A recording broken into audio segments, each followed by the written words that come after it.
Welcome to my presentation. Good afternoon to you all. As I told you a moment ago, I will be talking about the Fringe Festival as a vehicle for social inclusion and equality in schools. So this is the outline of today's presentation and of my research. I'm Colombian.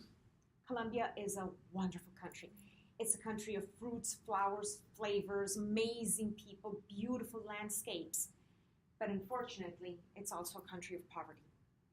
Ever since I was a little girl, in the comfort of my car, on my way to my comfortable home in a good neighborhood, I would see the little children in the streets begging, from ages 3, 4, begging.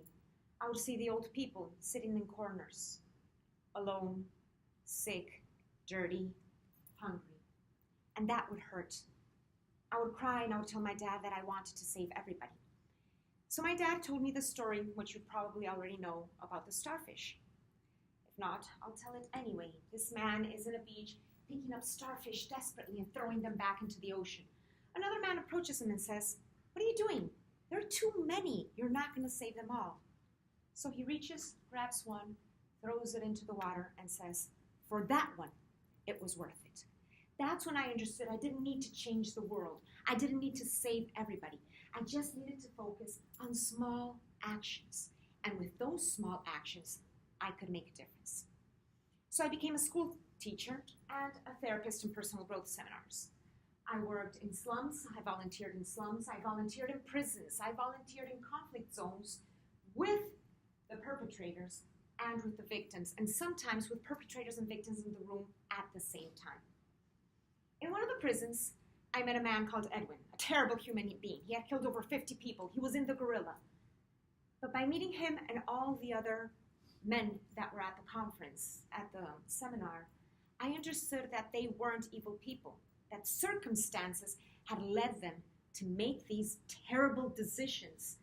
And Edwin gave me to read his book of poems that he had written.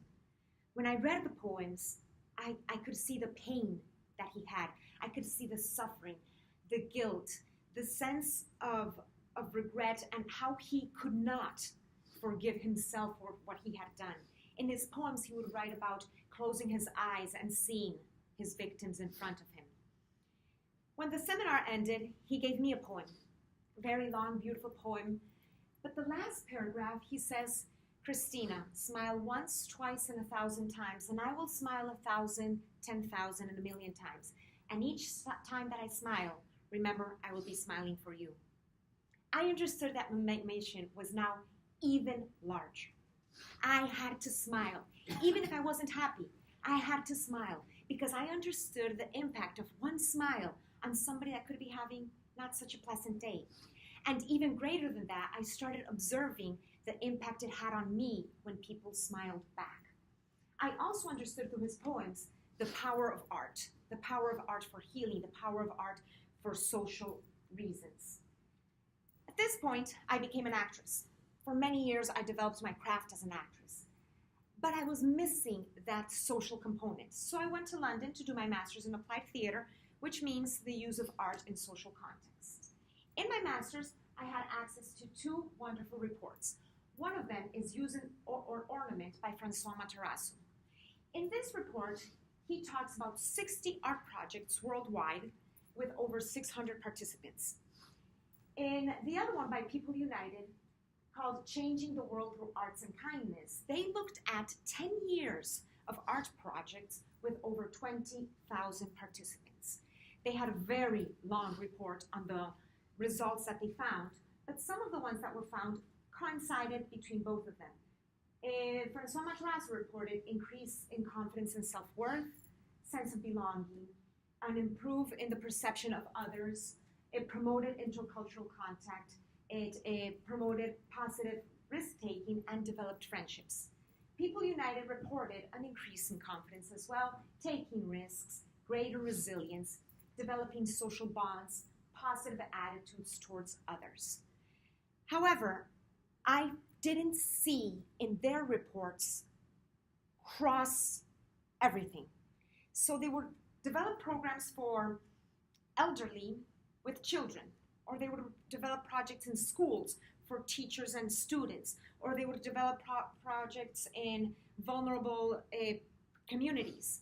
But I didn't see any project that would talk about the whole community of a school, how it could include all the members of the community. By this point, I moved to Dubai. Dubai is a wonderful city. It's a city of opportunities, of multiculturalism. But as any other place in the world, it's a city where there are differences, financial, economic, social differences. In Dubai, we have a large community of what is called the blue-collared workers. They are the constructors, they're the drivers, they're the cleaners. They are very well off in Dubai in comparison to their home countries. It's insane that $200 means that you're very well off, $200 a month. Every single cent that they make, and they work extra hours, they do whatever they can, they send home to try to provide a better future for their children. But that's all they do, work. They see their families once every 2-3 years. So there is a beautiful NGO that I was invited to watch that is called Smart Idol. In Smart Idol, they go to these camps where they live and they scout out talent. So they train them for a couple of months in singing, dancing, music, and then they have this huge event in a beautiful Rashid theater where they have the opportunity of being dressed up in flashy clothes with lights, musicians, audience, people cheering at them. And I went and I was impressed by the artistic talent that I could see, but they were just people. I would look at them and I'm like, he looks familiar. When the show ended, I had people coming to me and they would call me by my name and I didn't understand why. When suddenly it clicked.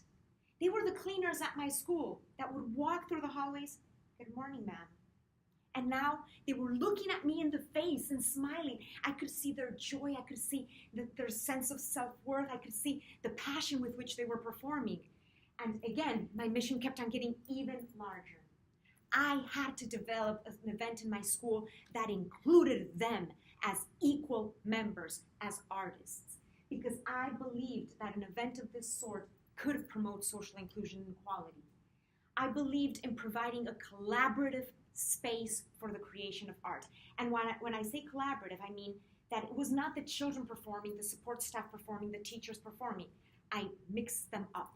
Well, I invited them to mix up, to have a security guard performing with a child and with a principal, and giving them the opportunity to interact with each other in a way they had never interacted before. I believe that by doing this, participants' self-esteem could increase, the bonds of the community members would be tighter, the support staff would be feeling included, and the point that mattered the most to me, children would be capable of admiring adults for more than just a job description. So I developed the project. I produced the artistic event in which I invited all of the members of the community to participate. Of course, the support staff was included. I allowed all types of art forms, and I didn't have an audition process. You just signed up, told me what you needed, and I gave them. The art aesthetic component I thought was going to be compromised, but it wasn't, because people were doing their very best to produce the best quality of art that they could. It was at night, and the last of the three was outdoors. I conducted post-surveys and interviews with 70 participants and spectators. I developed a little bit of quantitative research, but being such a artistic and humanity-driven research, quantitative research didn't give me the information that I needed. I based it more on qualitative research and observation and experiential. So the first festival was at my previous school, at the Gens International School. It was a small show, had 6 shows with dance and theater. It had 20 participants with teachers, support staff, and children. Then I changed schools. I moved to the Universal American School in Dubai. In 2017, we had our first show. It was in the library in an unconventional setting. There were 13 shows, 60 participants, students, teachers, and support staff. Then the second year, the Fringe Festival 2018, was outdoors. I had 27 shows, 90 participants, teachers, students, support staff. There were food stalls, families were invited. The graffiti board was completely killed and was not very pretty at the end.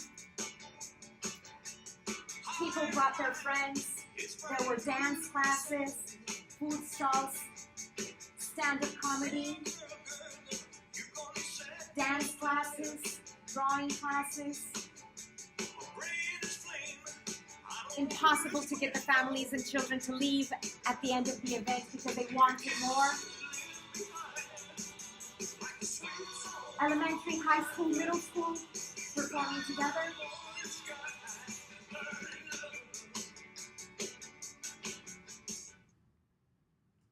So, in the survey and in the interviews, I compiled the information, I tallied the information, and I found that the results that my research have produced were the same results from Matarazzo and People United's report. They were highly positive answers. And when I say highly positive, it means that 100% of the answers were with positive words and positive connotation. The only negative comment was made was, my voice wasn't heard because my speaker wasn't loud enough. That was the only negative thing. Everybody had positive things to say. They felt appreciated, recognized, accepted. There was a sense of joy. The support staff felt included and were grateful for the opportunity. Students with special needs felt included and felt that was possibility for them to shine as well. It was a community building event. And the issue that mattered the most to me, children expressed admiration for the adults, including the support staff. So there were two striking points of evidence. The first one that I want to share with you, the first one was two Nepalese cleaners that didn't speak English and performed with two of the European girls. I gave them the script in Nepalese. I told them, you can do your lines in Nepalese. The girls will do their lines in English, and we'll play with the English lines a little bit so that the audience can understand, no, we learn English. And with the help of the girls, two 13, 14-year-old girls, they learned their lines in English and performed in English. The other one is Mohammed Zakaria. Mohammed Zakaria is a security guard from Bangladesh. His daughter is a dancer, and he is already an icon at the school because of his intervention and participation in all artistic events with the children because of the Fringe Festival. He has performed with them. He has rehearsed for hours with them. The children refer to him as a teacher and as a friend. When the children walk through the school gates, they stop, they have their parents or drivers stop the cars so they can greet him. At lunchtime, they sit together in the cafeteria and play the guitar together. If Mohammed, a couple of years ago, Mohammed would tell them, come, pick the garbage that fell, they would ignore him and leave. Now he tells them, come on, you didn't clean your table. Oh, sorry, Mohammed. And they come and clean the table. The interactions between the children and the support staff changed. He taught me a lot. I mean, he's way better than me in guitar. So he taught me a lot, and he just, like, for me, he added a lot to, like, my music and my performance, because it was just a plain old piece, and then when he added his new chords, and, like, it helped me a lot. And, yeah, he's a very big role model to me. I loved performing in the Fringe Festival because it gave students a chance to express themselves, and people who don't really have a voice at school, this is their chance to really show people what they're capable of. I think it's exceptional. When we think about effective middle-level schools, we talk about building relationship. And the fact is that in building relationships, we're also then building community. And the fact is that you're bringing together students, staff, parents, and then the workers who are part of this community too. And you put them sort of an equal playing field, if you will. And the fact that they all have the same opportunity to perform, to shine. I feel very good when I play the guitar, and Miss Christina, she helped me too much. I play the guitar with the kids. That time I thinking I play maybe some good people and some good technician. Those are playing very good. Even the kids, and unbelievable, they're playing and they're singing song, and so many things that I think very good. I feel proud to play all the kids. My first dance was kind of hard. She fails everything in class. My mom ended up like screaming at me in the second class. It was the opposite. My hair looked messy, but I performed better. So those are just some examples of how people have felt. Obviously, as I've expressed before, my main area of concern was the support staff's involvement in the education and the participation of the school. So when I asked teachers and students if they would want the support staff to be involved in future events, 93% of the students responded yes, 95% of the teachers responded yes. When I asked the support staff if they would like to be involved in future Fringe festivals, 80% responded yes, 20% said, I don't have any artistic ability. But when I asked them if they would like to be involved in other school activities, 55% responded yes, 45% responded maybe. So I followed up on the maybes answers, and what they told me was, Miss, it's not my place. I'm not allowed. I can't be with the children. I'm only a cleaner. And when I asked them if they were given permission, if they would like to participate, they all answered yes. When I asked them what they wanted to participate in, I was surprised by the responses because I found talent that we didn't even know existed at the school. One of the security guards at the school is a 100-meter competitive runner from Kenya. What is she doing standing taking care of a door? She could be working with the girls 1 hour a week, teaching them how to be athletes. There was another one that is a stilt walker, and he wears these long pants and clown pants, and he wants to teach the children to walk in stilts. Other of them were tailors back home in India and Bangladesh and Nepal, and want to help making the costumes for the school shows. So why are we hiring external people to do that and not giving the people at our own school the possibility of self-worth? So what is the UAS Fringe Festival this year, January 30th, 2019, going to look like? It's going to be all middle school and high school with a bit of participation of elementary. I want to grow slower, not grow it too big all at once. It's going to have our sister school, the Dare International School. It's going to have Children of Determination, which in Dubai means children with special needs, that are going to come and perform with the children, teachers, support staff. Al Khaleej Times has expressed interest in maybe covering the show. So based on the survey answers, we're going to have, in addition to all the shows we've already had, we're going to have stilt walkers. We're going to have a Filipino hip-hop mash dance between the children and the cleaners. We're going to have poetry reading, storytelling. People have approached with a desire of more languages. So we already have Hindi, English, Spanish, French, and Arabic in line. I hope parents will want to participate, not just as helpers, but as performers as well. So, why am I here today? Why did I want to come? Maybe it's 5 of you, but it's 5 seeds I can plant. This worked for my school.